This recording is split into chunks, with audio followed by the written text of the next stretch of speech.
Assalamualaikum warahmatullahi wabarakatuh. Perkenalkan, nama saya Tiara Novakira. Saya berasal dari kelas MJ 404. Di sini saya akan berperan sebagai manajer investasi yang akan memberikan analisis mengenai pilihan pendanaan perusahaan untuk kebutuhan ekspansi. Dalam kondisi ini, perusahaan memiliki dua alternatif, yaitu menggunakan pendanaan dari utang bank atau menerbitkan saham baru. Untuk melihat pilihan yang paling menguntungkan bagi pemenang saham, saya menggunakan analisis EBIT IPS. Analisis alternatif pendanaan perusahaan. Perusahaan membutuhkan dana sebesar 1 miliar rupiah untuk ekspansi. Terdapat dua pilihan pendanaan, yaitu pertama, pendanaan melalui utang bank, yang kedua, pendanaan melalui penerbitan saham baru. Analisis dilakukan untuk melihat pengaruh kedua pilihan tersebut terhadap IPS dan risiko perusahaan. Yang berikutnya ada asumsi simulasi. Untuk membandingkan kedua alternatif, digunakan asumsi kebutuhan dana 1 miliar rupiah, EBIT 600 juta, pajak 22%, bunga utang 120 juta, pendanaan utang 1 juta saham, pendanaan saham baru 1,25 juta. Apa sih tujuannya? Tujuannya adalah melihat alternatif mana yang memberikan hasil EPS dan risiko yang lebih baik.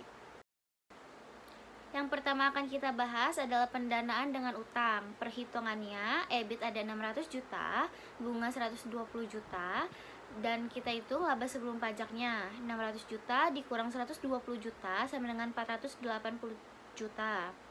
Berikutnya ada laba bersih setelah pajak. 480 juta dikurang 22% sama dengan 374,4 juta.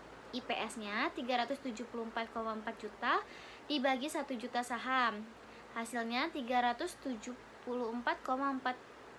rupiah. Berikutnya ada kelebihan dan kekurangan dari pendanaan utang bank. Yang pertama ada kelebihan. Yang pertama ada tidak terjadi pengurangan kepemilikan pemegang saham lama. Yang kedua ada berpotensi memberikan IPS lebih tinggi jika EBIT meningkat. Yang berikutnya ada kekurangannya. Yang pertama ada kewajiban membayar bunga. Yang kedua risiko keuangan perusahaan menjadi lebih besar. Selanjutnya yang kita bahas ada pendanaan dengan saham baru. Perhitungannya EBIT 600 juta, tidak ada beban bunga. Laba bersih setelah pajak 600 juta dikurang 22% dikurang 468 juta. IPS-nya 468 juta dibagi 1,25 juta. Saham dibagi 374,40 rupiah. Kelebihannya, tidak ada beban bunga, risiko keuangan lebih rendah, arus kas lebih fleksibel. Kekurangannya ada jumlah saham bertambah, kepemilikan pemegang saham lama mengalami dilusi. Yang terakhir ada kesimpulan dan rekomendasi dari saya. Yang pertama kita bahas kesimpulan dulu, yaitu menurut hasil analisis saya, keputusan pendanaan tidak cukup hanya melihat IPS. Perusahaan juga perlu mempertimbangkan kondisi arus kas, kemampuan membayar utang, tentang risiko bisnis, dan kondisi perusahaan ke depannya.